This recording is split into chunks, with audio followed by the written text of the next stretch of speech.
Vamos a ver, buenas tardes.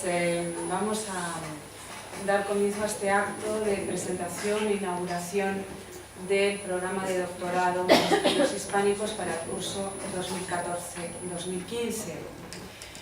2014-2015. Me acompañan en la mesa Alicia Maer, la conferenciante que va a encargarse de este acto de apertura con una conferencia sobre reforma y contrarreforma, la gran dicotomía histórica en el pensamiento español e iberoamericano. Y me acompaña también el profesor José Luis Mora, querido compañero y coordinador del programa de doctorado en estudios hispánicos. Para mí es realmente muy grato poder acompañaros en este acto de apertura del curso, de apertura del programa.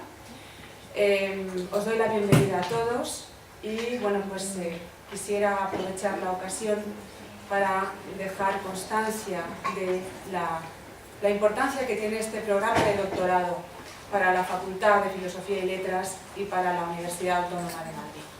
Este programa de doctorado, único por la agregación de áreas de conocimiento y de equipos de investigación, se destaca por la calidad y por la solvencia científica y académica que viene avalada por la experiencia de los profesores e investigadores que sustentan las distintas líneas de investigación y también por la masa crítica de los doctorandos que han cursado y que siguen cursando estos estudios en los programas antecesores. Creo que tenemos una cincuentena de tesis en elaboración en los programas antecesores de los que se deriva este programa y también más de una cincuentena de tesis en elaboración en este momento. Por lo tanto, es un programa muy importante, con una masa crítica también muy significativa y un programa que se destaca igualmente por las relaciones de colaboración que mantienen sus investigadores, sus profesores participantes con otros centros, con otros investigadores, con otros grupos de investigación de prestigio que ponen al alcance de los doctorandos, a vuestro alcance como doctorandos, una extensa red de trabajo y de investigación.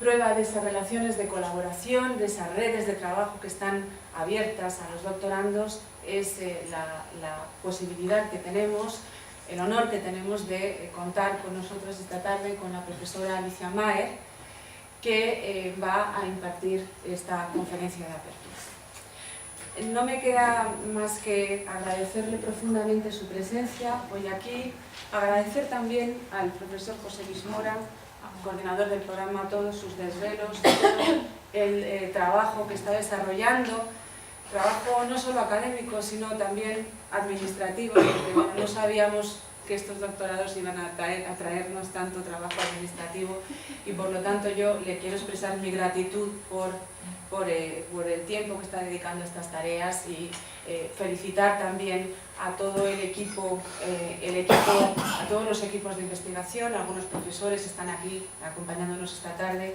a todos los participantes en el programa por el éxito que se está manifestando solamente con el número, los datos que tenemos de solicitudes de admisión y de estudiantes admitidos, bueno, pues ya hablan por sí mismos del interés que está suscitando este programa. Bueno, pues voy por lo tanto a dar la palabra, no sé si el profesor José Luis Mora querrá presentar a la doctora Mayer, le doy la palabra entonces. Muchas gracias. Bueno, muchísimas gracias a Patricia, vicedecana de estudios de posgrado, que tiene siempre la amabilidad de acompañarnos. Ya estuvo en la inauguración de este programa y le agradecemos mucho sus amables palabras, puesto que siempre viene bien una palabra de ánimo para no decaer a veces cuando, como a ella misma seguro que le pasa, las dificultades administrativas o de cualquier otro tipo parece que van a poder con nosotros, luego comprobamos que no es así. Así que muchas gracias, Patricia, muy amable, gracias al equipo. También muchas gracias a todos los estudiantes, tanto del máster de Pensamiento Español, que estáis aquí presentes, que os acabáis de incorporar prácticamente al programa, y a los estudiantes del antiguo doctorado en Pensamiento Español e Iberoamericano, y a los estudiantes de este nuevo programa, que se nutre en parte de los programas que ya venían desarrollándose tiempo atrás en el Departamento de Filología Española y en el Departamento de Historia Medieval, y en parte también se nutre de este programa de doctorado de Pensamiento Español, adquiriendo una dimensión interdisciplinar, como se ha dicho, de un calado mayor, y que, como estamos comprobando en el año escaso desde que se aprobó, nos lleva a que actualmente, como ha dicho Patricia, estamos casi en la 50ª de estudiantes matriculados. Así que es muy satisfactorio el ver la confianza que tenéis quienes habéis optado, quienes accedéis a este programa. Así que, lógicamente, también, como se ha dicho, el agradecimiento a los colegas.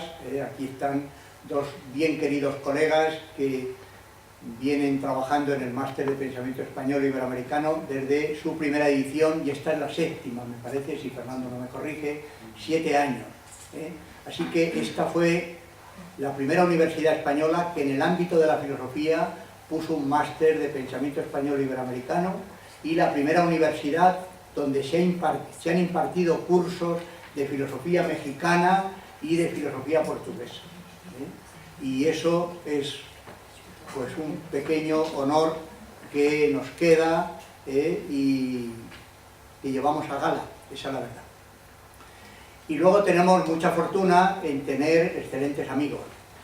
Bueno, muchas cosas han pasado. Cuando uno tiene una cierta edad se da cuenta de que la fortuna no tiene que ver con la casualidad, sino que tiene que ver con la racionalidad y con los procesos racionales de la historia. De tal manera que el que estemos aquí esta tarde, el que hayamos confluido con la institución que dirige con tanto acierto Alicia, aquí en Madrid desde hace un año, no es por casualidad, es por fortuna, por la buena fortuna, ¿no?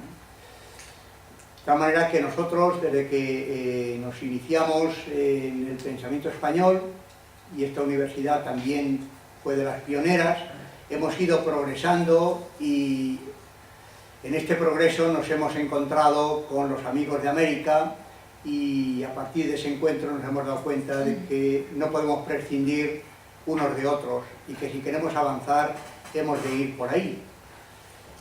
Y de este proceso del conocimiento ha nacido la amistad, y ha nacido pues esta relación tan fructífera que yo creo que estamos estableciendo con personas de México, con personas de otros países latinoamericanos, y también dentro de la propia casa, pues con colegas del área de Historia Moderna, de Filología Española, de las otras épocas históricas, en fin.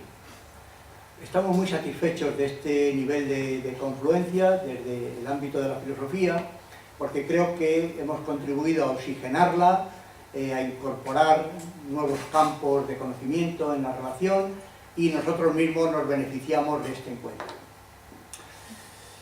Así pues, el tener a Alicia, que además tiene un compromiso esta tarde y no ha querido dejar de estar aquí con nosotros, por él, ha tratado de ajustar su horario, es una satisfacción, iba a decir pequeño lujo, porque se trata de una gran especialista del tema del que va a hablar, que no es un tema cualquiera, sino un tema que ha marcado la historia de Europa, si se me apura, la historia del mundo occidental, ¿no? Porque en esa dicotomía entre la reforma y la contrarreforma se creó un modelo de Europa frente a otros modelos que se podrían haber creado, y un tipo de relaciones entre España y América, ¿no? Así que no solamente hablamos del mundo español, sino del mundo iberoamericano, como ella ha puesto con mucho acierto en su clase.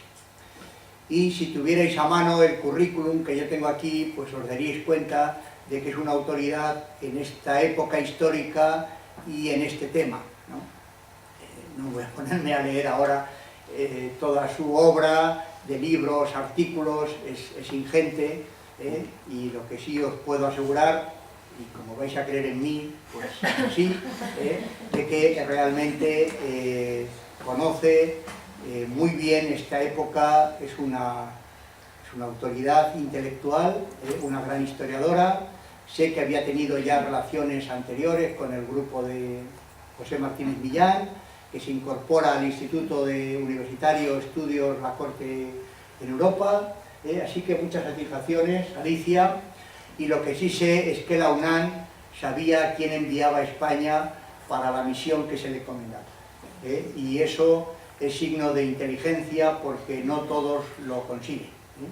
Lleva un año y parece que lleva toda su vida aquí y le queda otro año al menos, espero que sea más. Ha venido con su esposo Mario, que está allí, con sus hijos, se ha traído toda la familia para acá y es una de nosotros, y como puedes suponer, Alicia, estamos encantados de que hayas aceptado nuestra invitación, y tuya es la palabra.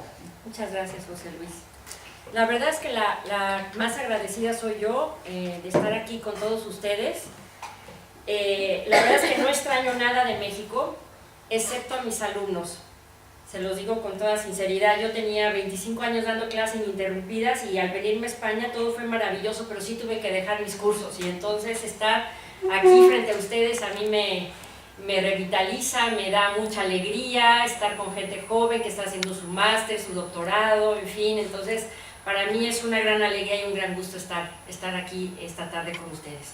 Además de que puedo ver a viejos amigos, a Pepe Martínez Millán, con quien hace pues ya bastantito, 6 años, 7 años por ahí trabajamos juntos en una hermosa publicación que tiene sobre la época de Felipe III, Fernando Hermida también. En fin, Madrid me ha traído muchas alegrías porque he vuelto a ver viejos amigos y he hecho nuevos amigos que creo que serán muy perdurables para siempre. Pero creo que si seguimos en estas cosas de las amistades y de los afectos, pues se nos va a ir toda la hora y no voy a poder exponerles lo que traigo yo preparado. Yo quiero agradecer la invitación que me hiciera la Facultad de Filosofía y Letras, a la vicedecana. Le agradezco mucho que esté aquí hoy entre nosotros y con la generosa disposición de presentarme. A mi querido amigo José Luis, pues también sus generosas palabras, que deben de creerle la mitad de lo que ha dicho sobre la especialidad. Bueno, la verdad es que toda la vida se está especializando uno y toda la vida está uno aprendiendo y atendiendo al tema que le apasiona. Yo estoy segura que a los jóvenes de máster y de doctorado les va a pasar exactamente lo mismo. Bueno, he preparado una síntesis porque el proceso de reforma y contrarreforma pues podemos hablar eternamente, es todo un curso de un año en la UNAM, ¿no? Entonces he hecho una síntesis que me gustaría entre leer y comentar, irlo leyendo y comentando para que al final pues podamos tal vez tener una comunicación de parte de ustedes también, con preguntas o dudas que puedan tener al respecto. Bueno, el tema que me ha ocupado es el de la historia comparada del pensamiento religioso cristiano en la época moderna, y concretamente los procesos religiosos llamados de reforma y contrarreforma, que son, por supuesto, grandes paradigmas planteados por los estudiosos.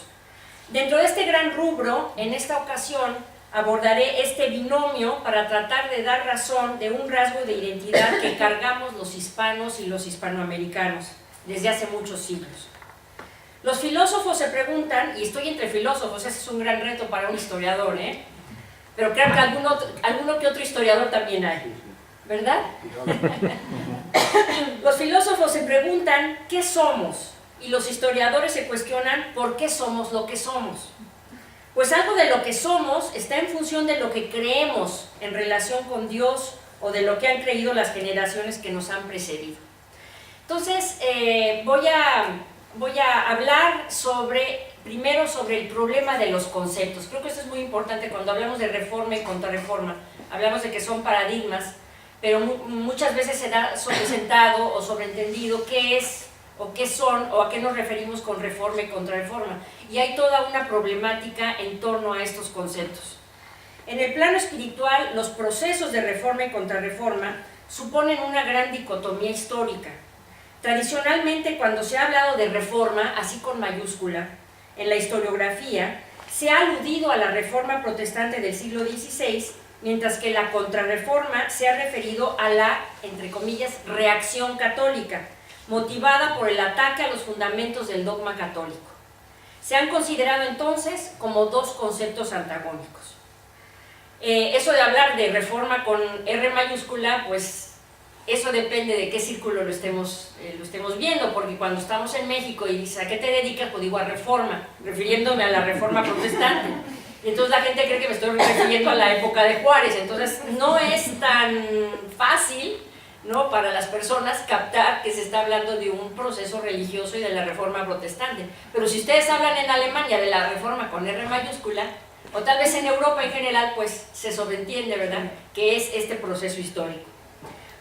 Por muchos años entonces, en la historiografía, sobre todo de cuño protestante, se manejó así, como dos conceptos antagónicos, dos realidades polarizadas, excluyentes incluso, pero dentro de una lógica en que la reforma apuntaba a una ocurrencia, digamos, positiva para la humanidad, mientras que la contrarreforma era lo contrario, era una reacción, era lo que se refería a lo tradicional, lo conservador, lo reaccionario, lo misoneísta, no sé si han oído hablar de esta palabra, misoneísmo, tradicionalismo en la historia religiosa moderna.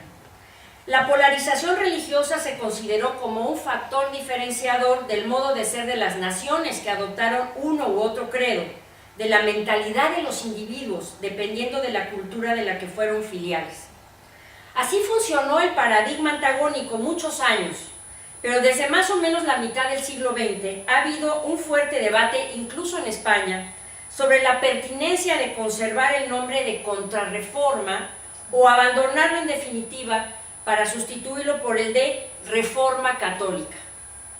En mis estudios yo he llegado a la conclusión de que, si bien es verdad que se llevó a cabo una profunda reforma religiosa en el ámbito católico en el siglo XVI, valiosa en sí misma y por sí misma, también es cierto que hubo un espíritu contrario, militante y combativo dentro de esta contra la reforma protestante y sus dogmas. También se puede advertir que dentro del protestantismo hay un espíritu de combate frente al catolicismo o al papismo, ¿no?, como a ellos le llamaron. Entonces, yo no veo ningún problema en continuar utilizando el término de contrarreforma, tomando siempre en cuenta el contexto en el que se aplica. Veamos cuál es ese contexto. El proceso de reforma y contrarreforma está estrechamente vinculado con el proceso de la llamada modernidad, también con mayúscula. José Antonio Maravall advirtió que, y cito, las alteraciones del final del medievo y del renacimiento provocaron conflictos que dieron lugar al estado crítico que por todas partes se observa entonces en Europa. Lo que se ofrece en el plano de los sentimientos religiosos y de la vida eclesiástica no es más que un aspecto de tantos que vienen suscitados por una transformación mucho más general y más profunda. Cierro la cita. Las consecuencias de la crisis de la modernidad resultaron en movimientos de amplia influencia que tienen un nexo con las condiciones sociales en toda Europa. Es decir, no puedo yo seguir en este momento con amplitud la ruta explicativa del concepto de modernidad, porque sería tema de otra conferencia, pero sí diré brevemente que con el término tradicionalmente se nombra una época en que cambian los aspectos culturales, religiosos, políticos, sociales y económicos respecto de la Edad Media. Y más o menos se sitúa este cambio a fines del siglo XV. El filósofo José Gaos, español, como él decía, transterrado, no exiliado, transterrado, que es otra cosa, en México, percibe plenamente un cambio en la idea del mundo que se tenía antes del siglo XV, es decir, un cambio respecto a la Edad Media. Muchos lo ven ya desde antes del siglo XV, particularmente desde Dante, en fin, pero fue mucho más contundente cuando viene la época de los grandes descubrimientos, de la creación de los estados nacionales, la unificación de España, la unificación de Inglaterra, en fin, se conforman estos estados nacionales y además hay un cambio también en la percepción económica de expansión al Atlántico, de llevar mercados internos hacia afuera, y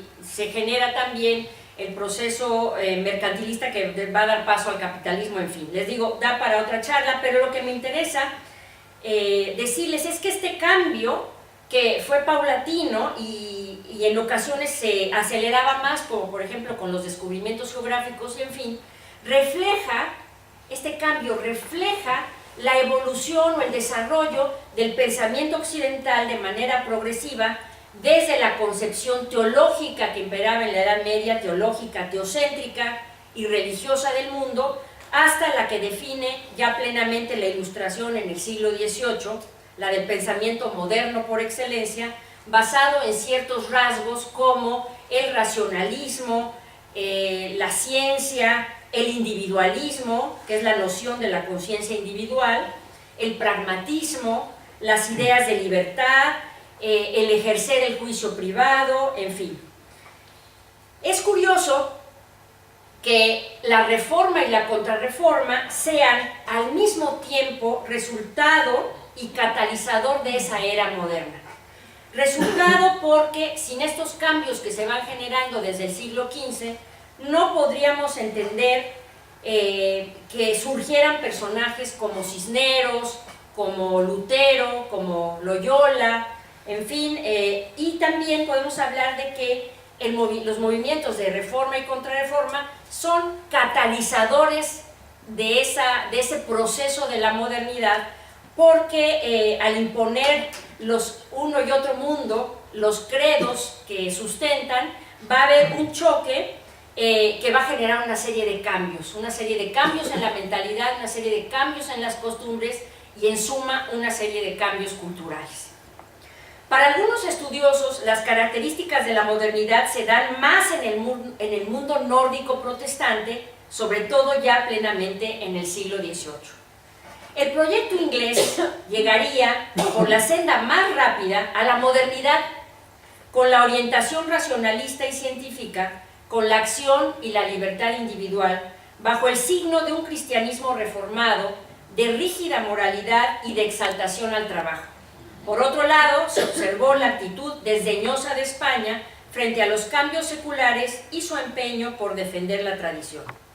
Es por esto que se da esta polarización, repito, sobre todo en la historiografía protestante, del mundo moderno, racionalista, individualista, protestante inglés, y la contraparte de España, la contrarreforma, el misionerismo, la tradición, etc. Entonces la polarización fue una constante en la historiografía, repito, hasta más o menos mediados del siglo XX, en que se ha afirmado que no hay una posibilidad de hacer estos dos procesos históricos tan antagónicos o tan excluyentes, sino que deben buscarse claroscuros.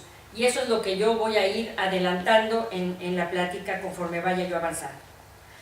Incluso, si ustedes han podido leer algunos historiadores que se habían quejado de la ignorancia que prevalecía en el mundo hispánico sobre los problemas teológicos, económicos y políticos imbricados en el protestantismo, así como la proyección de los mismos en el mundo moderno, al que tanto auxiliaron en su entronización. Un historiador español aclimatado en México, Juan Antonio Ortega y Medina, llegó a escribir mucho sobre este tema y decía que por allá del año, bueno, él decía por allá del año de 1952, pero refiriéndose al siglo XVI, lo siguiente: en la Reforma está la clave de la modernidad, fíjense, y él era español, en la cual aún nos encontramos los pueblos hispánicos, no por casualidad ni por cortedad de luces, un poco como a regañadientes o como huéspedes a veces extraños y las más morosos. No será pues ocioso añadir que en la Reforma está la llave de la antimodernidad hispánica. Por consiguiente, el estudio de la Reforma protestante, al par que explica el éxito de los países de origen germánico de Occidente, nos sirve para aclarar el fracaso de los de origen latino que permanecieron católicos, y dentro de estos especialmente España. Cierro la cita. Fíjense, esta constante de la historiografía protestante llega a permear en la conciencia hispánica, a tal grado que un historiador nos dice esto, reafirma que hay una modernidad nórdica protestante y una antimodernidad hispana e hispanoamericana. Pero bueno, no me adelanto, nada más es para que ustedes vieran a qué grado fue aceptada, aunque sea inconscientemente, esta dicotomía. Ya en los últimos años hubo discusión para matizar o reinterpretar esta visión, que es de 1952, o sea, ya corrió tiempo. Esta visión, repito, tan contrastada de modernidad sajona y antimodernidad hispana. Ahora se prefiere ver el proceso de la reforma religiosa de los siglos XVI al XVIII desde una perspectiva dialéctica, en que tanto el movimiento protestante como el católico muestran elementos innovadores dentro de la religión y sus prácticas, al igual que elementos medievales tradicionales en las mismas. No se debe olvidar, además, que la Reforma católica fue un proceso que se venía dando desde la Edad Media y en la época del humanismo en el siglo XV, antes de que surgiera el protestantismo, y que tuvo su corolario en la Reforma cisnerosiana en España. Muchos historiadores han distinguido dos etapas de la Reforma católica: la pre-reforma, que he mencionado, de la época de Cisneros, y la Reforma tridentina por el Concilio de Trento, a la que tradicionalmente se ha llamado Contrarreforma. Pues bien, estas propuestas religiosas fueron abrazadas por las emergentes naciones o estados europeos en respuesta a varias tradiciones, factores locales y valores culturales. España se convirtió en la campeona de la causa católica en sus dos vertientes, primero prerreformista y luego contrarreformista, al igual que los estados italianos, particularmente la sede pontificia, y por algún tiempo algunos sectores de Francia, mientras que Alemania primero y después algunas de las naciones nórdicas e Inglaterra fueron las que asumieron el protestantismo, también con matices y diferencias. Esto propició que los estados europeos tuvieran diferentes confesiones, ¿sí?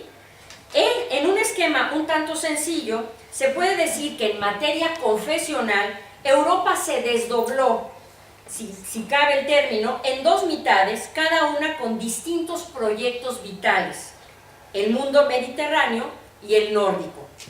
Se dibujó un nuevo mapa espiritual en Europa que, por ser también la época de los grandes descubrimientos del Nuevo Mundo y su colonización, se trasladaron a América.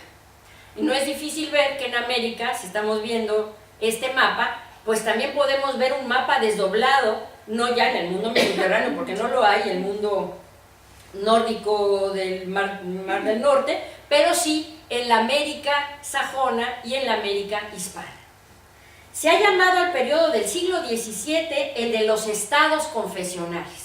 Seguramente ustedes han oído hablar de esto porque entró mucho en boga, sobre todo a finales de la década de los 70 del siglo XX. Estas formas de concebir el mundo, lo que le llaman los alemanes la Weltanschauung, ¿no? Estas formas de defender lo propio, estos sistemas de vida, estas formas religiosas, pues se enfrentaron rabiosamente defendiendo no solo las propias posturas religiosas, sino también las culturales que los caracterizaban.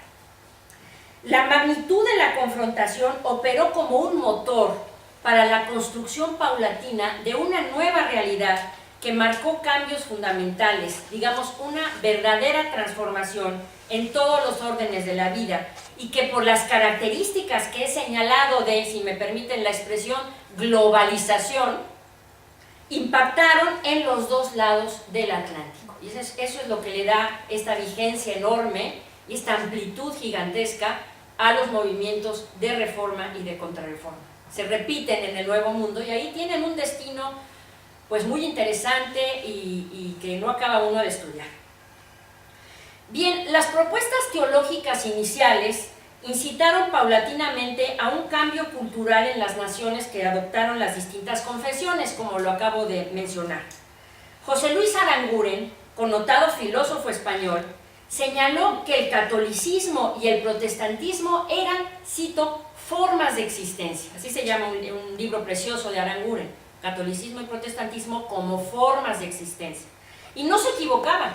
El catolicismo y el protestantismo llegaron a ser formas de vida, maneras de entender el mundo, lo son actualmente, ¿sí? Actitudes o filosofías hacia el universo, medios de explicar una realidad y determinaron un código de valores y un sistema de creencias y de costumbres. ¿Y en qué descansan a grandes rasgos estas maneras de ser?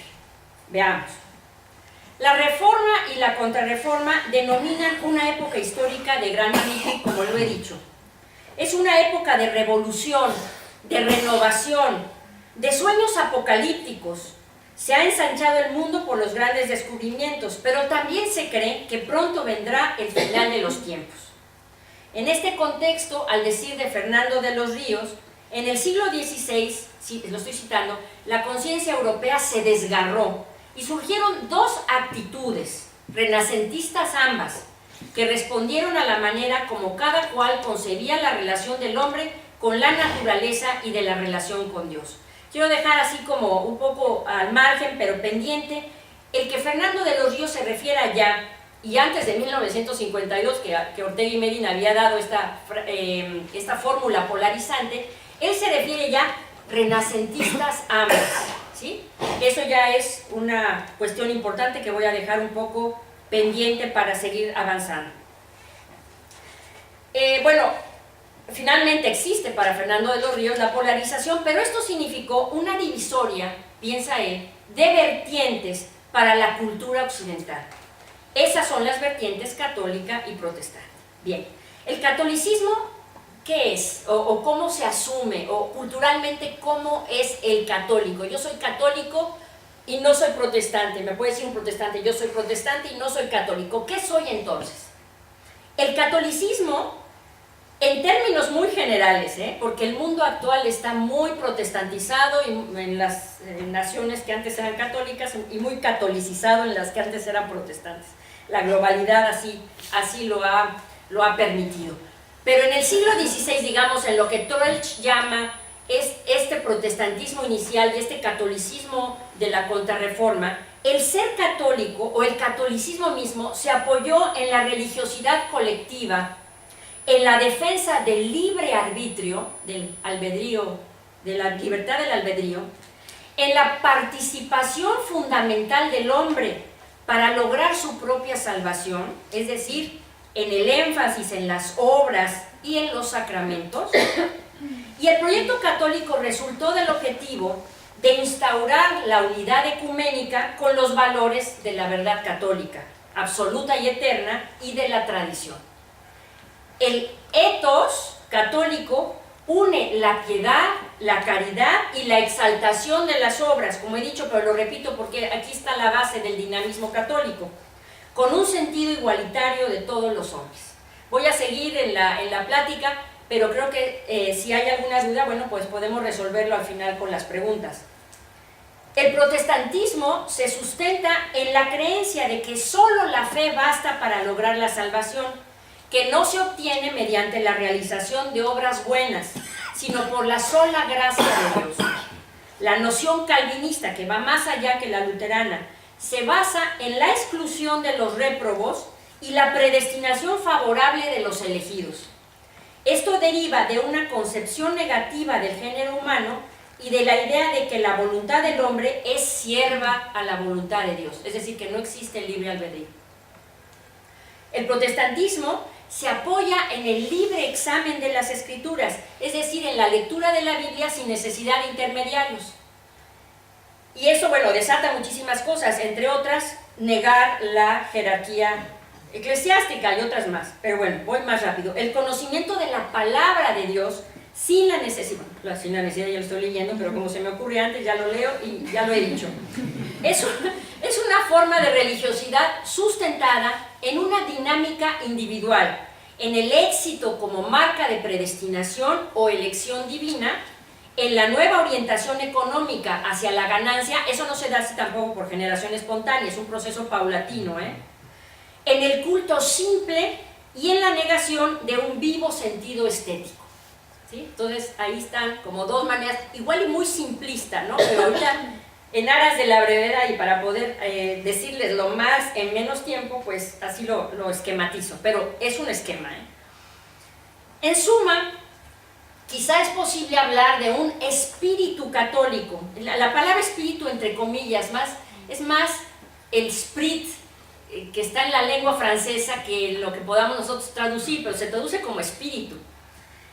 Hay una posibilidad entonces de hablar de un esprit católico y de otro protestante. Aranguren prefiere la palabra talante, ¿sí? En el sentido literal del término, un carácter, una vitalidad que anima a los hombres, ¿no? Dicho de otra manera, en su desarrollo, los países que adoptaron la reforma protestante son, en términos generales, diferentes a aquellos que defendieron con tesón los cánones contrarreformistas, lo que no implica que estén dotados de mejores cualidades o de mayor categoría histórica, como nos los ha querido hacer ver la historiografía protestante. Aunque es simplista el ejemplo que voy a exponer, puede servir para reflexionar. Hoy en día es difícil pedirle a un inglés o a un norteamericano que comprenda cabalmente el mundo barroco, tanto el español como el italiano como el americano, que lo mire más con objetividad que con asombro, extrañeza o escepticismo. A la inversa, es difícil para un español o un iberoamericano que llame su atención la severidad, la frialdad, la rigidez de la vida nórdica, tan metódica como escrupulosa. Bueno, una segunda parte de esta plática es cómo impacta esto en el pensamiento español y en el iberoamericano. He dicho que España fue la campeona de la causa católica.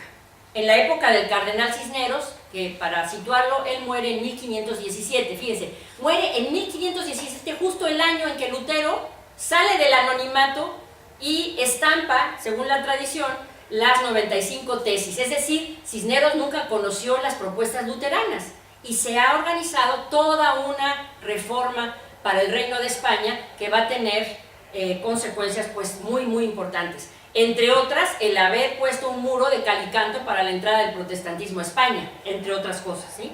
Entonces, en la época del cardenal se llevó a cabo esta reforma de la Iglesia que marcó el reino y consolidó el catolicismo en España, que pudo así contener las ideas protestantes.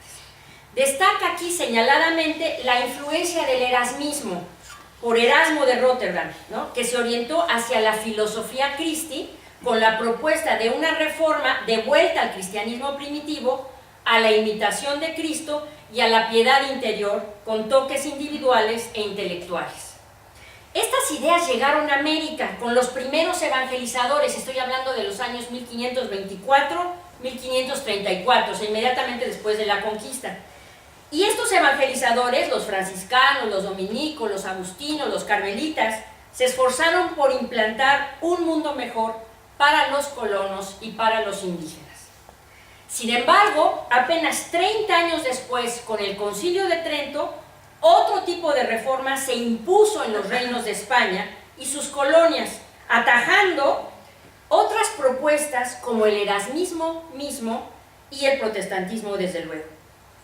Para algunos historiadores, España y las naciones latinoamericanas, llamémosle al gran conjunto de España y Latinoamérica, simplemente Iberoamérica, que es lo que también ahora se ha dado, ¿no? en llamar, es mucho más, creo, puntual. Y reflejan España y pues, Iberoamérica, quiero decir, reflejan en su modo de vivir religioso-cultural, pues sí, las formas heredadas por la Contrarreforma. Aluden algunos historiadores que la Contrarreforma trocó el catolicismo, no el capitalismo, el catolicismo en espíritu inquisitorial, intransigente, con un fuerte viso de intolerancia al no dársele concesión alguna a los protestantes, y antes, claro, pues no se les había dado tampoco en la prerreforma espacio ni a los judíos ni a los moros, en fin. Este espíritu de intolerancia, digamos, de este espíritu intransigente, un tanto cerrado, duró hasta la época de Juan XXIII, hasta el Concilio Vaticano II, es decir, casi 400 años, en los que en gran medida se determinó este modo de ser nuestro, tanto hispano como hispanoamericano o en conjunto iberoamericano. España contribuyó de manera fundamental al movimiento tanto de la prerreforma, obviamente, como de la contrarreforma después, en una vertiente ideológica y en una vertiente pragmática. Y esto nada más lo menciono así porque, bueno, tengo nada más 50 minutos para dar una charla, pero en cada uno de estos temas podría uno seguirse, ¿no?, horas y horas, en el erasmismo, en la filosofía Christi, en el concepto de modernidad, en lo que ustedes quieran, en la época misma de la transición, en fin, de la transición siglo XV, siglo XVI, ¿no? Pero en esto de la vertiente ideológica y de la vertiente pragmática hay un mundo, fíjense, la vertiente ideológica, que es la que con la que España contribuye a la contrarreforma, están la contribución doctrinal de los españoles al Concilio de Trento, donde participaron teólogos eminentísimos, tanto dominicos como jesuitas, ya la vanguardia. Está el neoescolasticismo, es decir, la filosofía de Francisco Suárez, el padre Mariana y otros.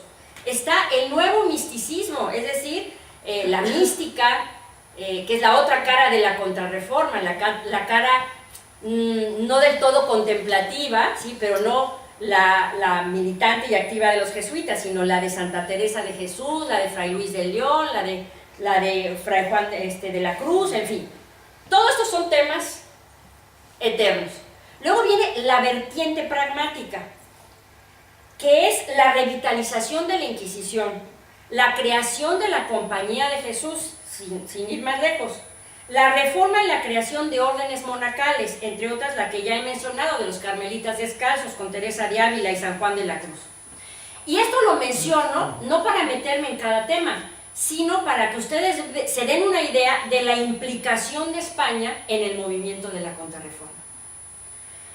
Tendré que dejar para otra ocasión analizar el tema del protestantismo, eso ya ni lo menciono, ¿no? Porque, bueno, del protestantismo y de su impacto en el llamado mundo moderno, que hay libros y libros y más libros, en la historiografía está lleno de esta polémica, de qué tanto impactó el protestantismo, qué tanto fue catalizador, más que impactó, qué tanto fue el responsable de que surgiera el mundo moderno, el mundo capitalista, la democracia, en fin.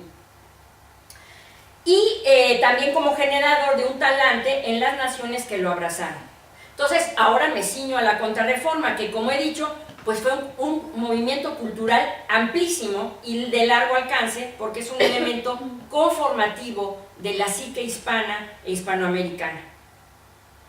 La contrarreforma española puso su acento en la actividad, en las obras, en las instituciones, en la unidad religiosa y política. Ustedes pueden pensar, bueno, ¿qué falló ahí? ¿Verdad? Si hay una actividad incesante. No me voy a meter en por qué falló, ustedes ya se lo llevarán hoy a sus casas, en la cama, lo discutirán con la almohada. ¿Por qué falló el proyecto? Si es que falló, si hay una modernidad española o no lo hay, si hay un proyecto fallido o no lo hay, no lo voy a discutir ahorita en mi posición por lo menos, ¿no? Pero España tiene esta serie de claroscuros, ¿no? Una cultura que acentúa su interés por las obras incesantes, ¿no?, las instituciones, la unidad religiosa y política, que muestra una verdadera obsesión, porque fue una verdadera obsesión contra la herejía y la heterodoxia, ¿sí?, no dar entrada a algo diferente. Y el nuevo catolicismo fue fundamentalmente apologético y defensivo, y por eso aquí sí tiene sentido hablar de contrarreforma. En muchas otras cuestiones tiene sentido hablar solo de reforma católica, en la reforma del clero, en la reforma de las costumbres, en la reforma del papado, en fin. Pero en otras muchas tiene este sentido de cerrazón, de oposición, de militancia, de combate, en el discurso mismo. Ya no advertí que esta charla pues me ceñía yo bastante más a la historia de las ideas que algunas otras vertientes, ¿no? Como la económica o la historia social, en fin, que pueden tener también unas aristas maravillosas de estudio y de conclusiones muy interesantes. Dentro de la historia de las ideas, que es donde yo me he movido para esta charla, pues podemos verlo así, ¿no? A través del discurso. Fundamentalmente, cuando ustedes leen los discursos de los teólogos, de los jesuitas, de las élites, pues se puede uno dar idea de que es una obsesión que está ahí presente y que se traslada a la cuestión política, donde el Estado se alía con la Iglesia para sustentar esta ideología.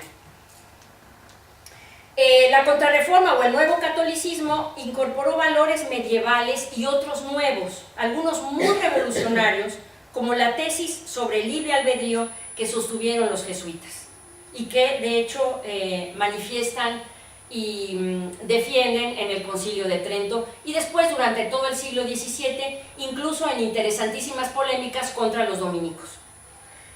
El Nuevo Catolicismo coincidió con la llamada, y esto sí también entre comillas, decadencia de España y con el despliegue del barroco, mensajero ideológico e imagológico de la Contrarreforma. ¿Por qué decadencia entre comillas? Porque se habla de una decadencia política, pero no se puede hablar de una decadencia general porque en el aspecto cultural hubo todo menos una decadencia. Es el siglo de oro, ¿no? Siglo de oro de la literatura, en fin. Los Austrias emplearon la religión como instrumento de la política, que lo acabo de decir yo en relación a Felipe II, y aquí está Pepe, que es mucho más experto que yo en esto, de los Austrias, ¿no? Cómo manejaron la religión para sus fines y sus metas políticas. El famoso defendella y no enmendalla, ¿no? De ¿qué hago, padre, con el reino? Tú defiéndelo y gasta hasta el último duro, pero que no se nos metan aquí los protestantes y nosotros lucharemos hasta el fin en contra de esta vertiente de la fe, en fin. Como pueden ver, pues tenemos un verdadero mosaico de claroscuros en los que destacan elementos innovadores y también elementos tradicionales.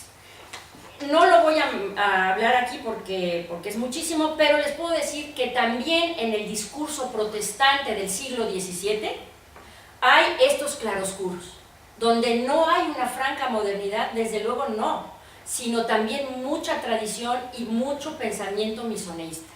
Pero bueno, esa sería también tema de otra plática. Y hay que decir que la Contrarreforma fue un régimen que funcionó mejor en la reafirmación del poder económico y social de la aristocracia y con una rígida estructura corporativista. Lo mismo funciona en España que en México, estos gremios, ¿no? Paradójicamente, en una época de gran expansión económica y geográfica. Pero lo cierto es que la Iglesia tuvo que renovarse para hacer frente a la amenaza protestante. No hay hubieras en la historia, no sabemos qué hubiera pasado con la Iglesia si no hubiese entrado el protestantismo, no lo sabemos, pero entró. Y la Reforma y la Iglesia Católica tuvo que hacerle frente. Sus agentes más eficaces, más efectivos fueron el Concilio de Trento y la Compañía de Jesús, que le permitieron afianzar el control a la Iglesia Católica en los países que abrazaron el nuevo credo, bueno, la renovada reforma, digamos. La Reforma Tridentina fortaleció a la Iglesia como institución, reafirmó la autoridad del papado y la primacía de la jerarquía eclesiástica. Se refrendó la importancia de los sacramentos y se condenó la heterodoxia. Además, se definió el dogma católico, reafirmándose frente a las tesis protestantes, y se llevó a cabo una reforma de las costumbres, como ya he dicho. La Contrarreforma se basó en un vasto programa de gran alcance para reconquistar y reintegrar a los que habían abandonado la fe católica, pero también tuvo una proyección enorme con la evangelización en el continente americano. Y ahí están los jesuitas, llegan en 1572 a México. El sentido ecuménico universal de la Contrarreforma resultó muy importante por la labor misional en estas zonas. Y yo quiero solamente así como dejar el anzuelo de si este sentido ecuménico universal no es moderno. ¿Sí? Con el descubrimiento, la Iglesia sobrepasó las fronteras de Occidente, lo cual resultó en la dilatación gigantesca del orbis cristiano. Y no es posible imaginar que esto hubiera sido posible sin una Iglesia moderna. Es allí donde podemos ver la gran labor misionera íntimamente ligada con un proyecto político, si no moderno, pues más innovador, más avanzado, con un proyecto político. Es importante señalar en esta charla que en la época moderna, la Iglesia fue una institución que conformó una ideología fundamentada en las propias disposiciones del Concilio de Trento, que va de 1546 a 1563, para que lo ubiquen, y orquestada por los jesuitas, quienes fueron muy hábiles comunicadores e implementaron modernos sistemas de conversión y de evangelización, sobre todo en comunidades no católicas, en Japón, en Paraguay, en la Huronia del Canadá, en Sonora y Sinaloa en México, en fin, sí, es una labor impresionante. La visión del mundo de una sociedad, creo yo, y debe ser, está condicionada por lo que se ve, no debe ser porque yo lo diga, sino debe ser por las fuentes a las que nos enfrentamos y nos lo dicen. Está condicionada por modelos ideológicos impuestos generalmente por una élite. Los jesuitas se convirtieron en una élite en el siglo XVI, en el siglo XVII. Se buscó el orden, el control de la cultura, yo diría que el control de la sociedad, la integración política y la homogeneidad religiosa. Esto, como dije, además del carácter militante y proselitista en favor de la propagación de la fe católica, tuvo un enorme impacto en la conformación del modo de ser de España y de sus posesiones en ultramar, que después se convirtieron en las naciones latinoamericanas. Y lo mismo ocurrió con la Reforma Protestante, como he dicho, que marcó el modo de ser de Inglaterra y de sus colonias, los posteriores Estados Unidos, porque en la época en que estamos hablando nosotros, ni siquiera se han fundado. Es decir, en el siglo XVI todavía no existen las que después van a ser 13 colonias, y después van a ser los Estados Unidos. En la primera colonia permanente en Virginia es precisamente esta plantación, que se funda en 1607. Para 1620 llegan los Pilgrims, famosos, los puritanos, a Plymouth, y para 1630 se funda Boston. En fin, todavía hay un trecho que recorrer ahí. El protestantismo llega un siglo más tarde que España a América. Así que podemos ver que el mundo americano, como les digo, pues también tiene estos mosaicos, estos matices, el norte y eso de hablar del norte protestante y el sur católico, pues tampoco, porque México está bien plantado en el hemisferio norte, geográficamente al menos. Culturalmente a lo mejor sí al sur, pero geográficamente es Norteamérica. Y ustedes saben que los Estados Unidos muy ufanamente se llaman a sí mismos América, ¿no? Eso también es todo un problema conceptual, ¿eh? Todo un problema conceptual. Además, se apropian a Cristóbal Colón y le ponen a Washington District of Columbia, es decir, el descubrimiento es negocio de ellos, que después va a hacer posible la grandeza norteamericana, en fin. Pero bueno, volvamos a los iberoamericanos, que de alguna manera han asumido inconscientemente, si ustedes quieren, el legado de la modernidad y del proceso llamado de reforma y contrarreforma. El barroco, por ejemplo, ese movimiento cultural muy ligado a los valores contrarreformistas, ha impreso su huella en las naciones iberoamericanas, quizás sobre todo en las manifestaciones de la piedad popular, acentuada en lo sentimental, en lo ilógico, en lo espontáneo y, por supuesto, en las formas de culto que no han sucumbido al paso del tiempo.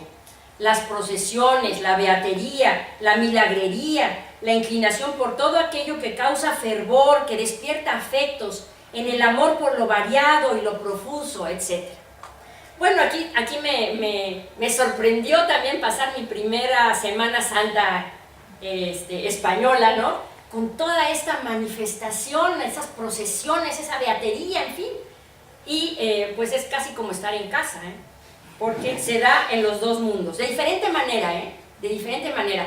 porque el barroco americano tiene un fuerte tinte indígena y eso le da un carácter especial. Pero bueno, estas formas culturales que empezaron a manifestarse en el siglo XVI europeo con la pugna religiosa tuvieron un desarrollo insospechado en América, sobre todo durante el siglo XVII.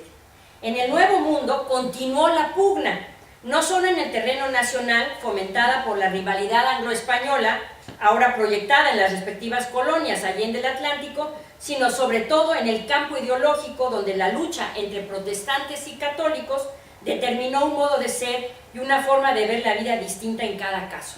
Es muy curioso esto porque Iberoamérica hereda el odio a la heterodoxia, el odio a la herejía, y aquí, bueno, allá más bien, yo estoy aquí, allá en mi tierra, digamos, pues se ataca a Lutero y se vocifera contra Calvino y se da una mezcolanza de pensamientos y de ubicación histórica de los protestantes, sí, pero es precisamente por la herencia que viene de España, del catolicismo, que naturalmente prende en las colonias y entonces hay un ataque ya como de filiación a la madre patria contra la herejía que escasamente llega a poner un pie en las colonias de España, ¿no? La crisis de la modernidad no solo es evidente en el corazón europeo, la parte neurálgica de Occidente, sino también en los perímetros allende el Atlántico, en América.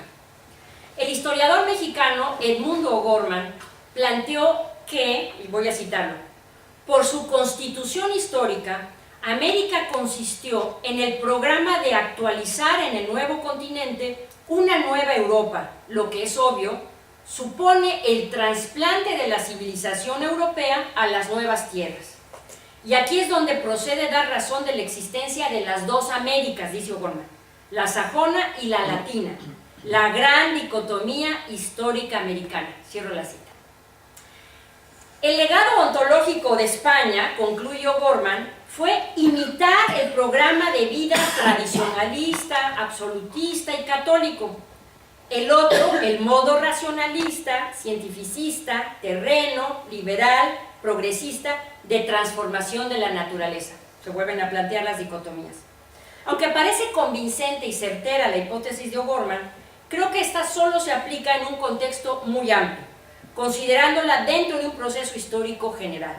Mas visto de manera particular, desde el punto de vista de los individuos, se verá que la dinámica humana opera en varios sentidos, muchas veces. En ocasiones por una ruta explicable, predecible, clara, otras para nosotros sin sentido, sin razón, sin lógica aparente. Dicho de otro modo, este binomio espiritual no implica que no haya puntos de contacto o elementos similares o compartidos en la mentalidad de unos y otros. Bolívar Echeverrías, un filósofo en México, opta por matizar la antitética tesis de O'Gorman, de la profunda dicotomía que caracteriza a las dos Américas. Dice: el nuestro es un mundo histórico que existió conectado con el intento de la Iglesia Católica de construir una modernidad propia, religiosa, que girara en torno a la revitalización de la fe, planteada como alternativa a la modernidad individualista abstracta. Cierro la. Esta propuesta de buscar una modernidad alternativa para el mundo católico la han esgrimido varios historiadores y filósofos y quizá logra atenuar la visión antitética anglosajón latino, católico protestante, moderno misoneísta. Hoy en día soportamos o seguimos soportando sobre las espaldas la ominosa carga de los determinismos históricos. Como señalaba a quien cité anteriormente, Juan Antonio Ortega y Medina, habría que poner fin, dice también él, fíjense, una vez hablando de la dicotomía pasa esto, habría que poner fin a la hostilidad de los antípodas espirituales. El misoneísmo y la modernidad podrían en nuestro corazón no solo conciliarse, sino dialécticamente superarse, con tal de que nos olvidáramos un poco de discutir según el inveterado principio de contradicción, característico de la lógica formal aristotélico-tomista que nos cala a los españoles el alma. Cierro la cita.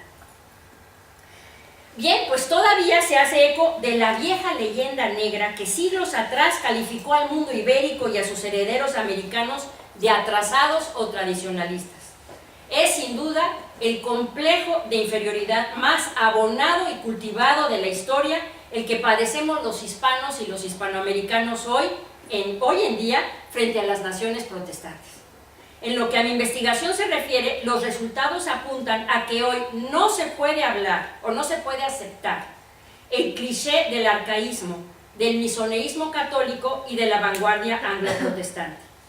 Y creo que, a pesar de que tengo algunas 2 o 3 cositas más, creo que con eso voy a terminar para poder dar oportunidad a que pues podamos discutir alguna cuestión. Muchas gracias.